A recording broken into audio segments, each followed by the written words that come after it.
We all have that dream trip we've been wishing we could go on, but too often life, or usually price, gets in the way. That's why Priceline is here to help you turn your dream trip into reality. With up to 60% off hotels and up to 50% off flights, you can book everything you need for your next adventure. Don't just dream about that next trip. Book it with Priceline. Download the Priceline app or visit Priceline.com and book your next trip today. Go to your happy price, Priceline. Hello and welcome to the Morning Five. I'm your host, Michael Ware, President and CEO of the Center for Christianity and Public Life. Today is Thursday, February 12th. Let's begin with a reading from the 106th Psalm. Oh, give thanks unto the Lord, for he is gracious, and his mercy endures forever. Who can express the mighty acts of the Lord or show forth all his praise? Blessed are those who act with justice and who always do righteousness. Remember me, O Lord, according to the favor that you show to your people.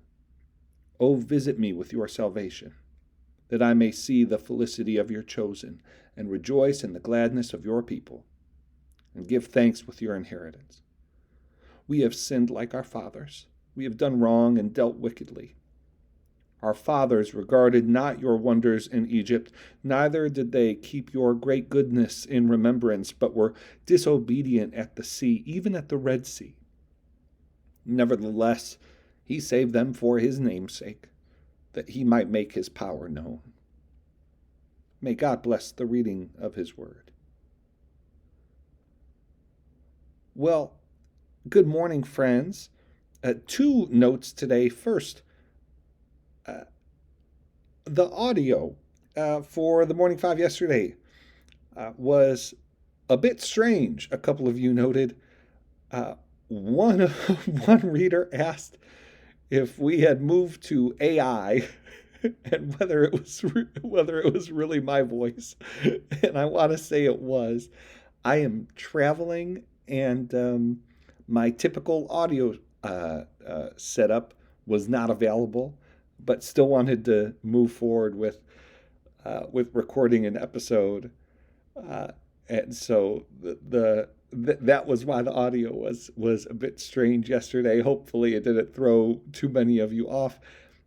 I can make a guarantee for you, no matter how sophisticated the technology gets, no matter really what happens, we will never use AI for the audio of this podcast. I can guarantee you that. The second programmatic note,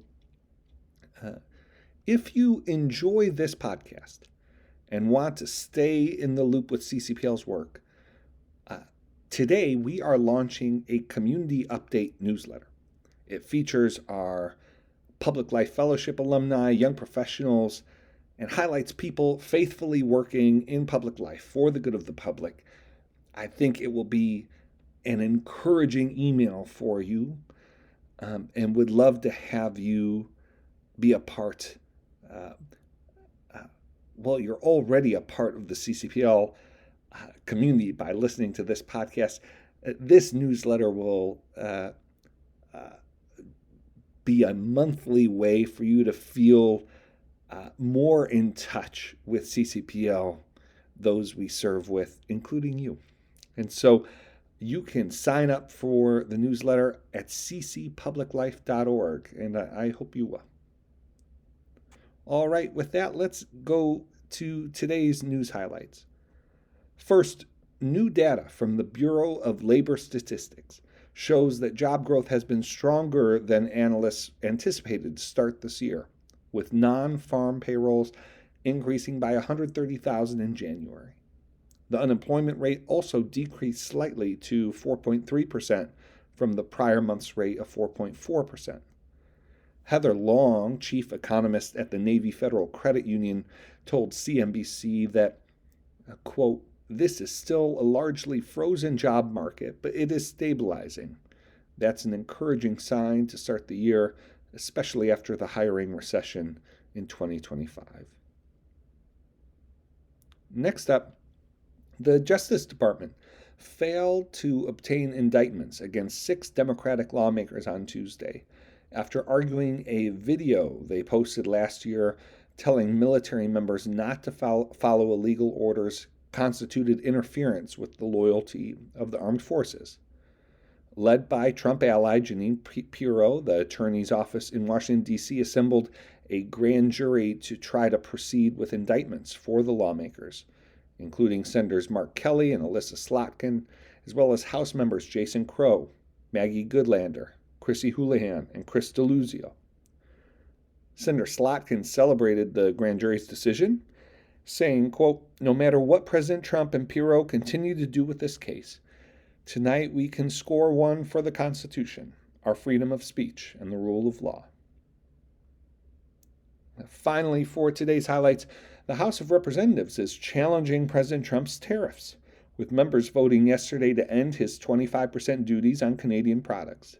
6 Republicans voted alongside Democrats to halt the president's use of emergency powers to impose the tariffs. It's unlikely that the measure will force an end to the tariffs, though, because the president can veto it. Lawmakers would need a 2/3 majority in each chamber of Congress to overcome a veto. Now, let's dig into today's main story. 2 artificial intelligence researchers have quit their jobs in recent days, making public statements to raise alarms about how business considerations are overwhelming ethical questions inside 2 major AI firms. First, Anthropic's safety leader, Murinek Sharma, stepped down from overseeing safety research, saying in an open letter that, quote, "The world is in peril, not just from AI or bioweapons, but from a whole series of interconnected crises unfolding in this very moment. We appear to be approaching a threshold where our wisdom must grow in equal measure to our capacity to affect the world, lest we face the consequences." In his role at Anthropic, he had focused on reducing AI sycophancy, when models tell users what they want to hear rather than the truth. He also worked on guardrails to prevent biohazards and terrorism enabled by AI models. He wrote that throughout his 2 years on the job, he saw repeatedly how hard it is to truly let our values govern our actions. Now, it is obviously a bit alarming to hear all of this from someone who was focused on preventing harmful uses of AI. Very real risks do exist. Anthropic said yesterday that its future models are close to a threshold where they'll be able to conduct autonomous research and development. A safety assessment released by the company yesterday found that with safeguards in place, those risks are very low but not negligible. Sharma isn't the only AI researcher sharing concerns about their work. Zoe Hitzig, a former researcher at OpenAI, published an opinion piece in the New York Times yesterday about why she quit this week. She writes, quote, "I once believed I could help the people building AI get ahead of the problems it would create. This week confirmed my slow realization that OpenAI seems to have stopped asking the questions I joined to help answer." OpenAI is rolling out advertisements in ChatGPT, a move Hitzig fears will manipulate users on a scale they never imagined. I'll read from her piece. ChatGPT users have generated an archive of human candor that has no precedent, in part because people believed they were talking to something that had no ulterior agenda. Users are interacting with an adaptive, conversational voice to which they have revealed their most private thoughts. People tell chatbots about their medical fears, their relationship problems, their beliefs about God and the afterlife. Advertising built on that archive creates a potential for manipulating users in ways we don't have the tools to understand, let alone prevent. Hitzig made a similar point that Sharma did, although about a different AI company, alleging it is building an economic engine that creates strong incentives to override its own rules. If profit-making incentives really are drowning out ethical questions, These two researchers want us to know we're all in trouble. Let's take this and everything else that's burdening us to the Lord in prayer. Dear Father, always near us, may your name be treasured and loved. May your rule be completed in us. May your will be done here on earth in just the way it is done in heaven. Give us today the things we need today. Forgive us our sins and impositions on you, as we are forgiving all who in any way offend us. Please don't put us through trials, but deliver us from everything bad, because you are the one in charge. You have all the power, and the glory too is all yours forever, which is just the way we want it. All right, friends, thank you for joining me today. As always, Morning 5 is brought to you in partnership with the That Sounds Fun Network, supported by the Center for Christianity and Public Life. Just a reminder, you can learn more about our work at CCPL and receive our new community newsletter by signing up at ccpubliclife.org. Hope you have a tremendous Thursday and a great weekend. We'll be back with the Morning 5 on Monday.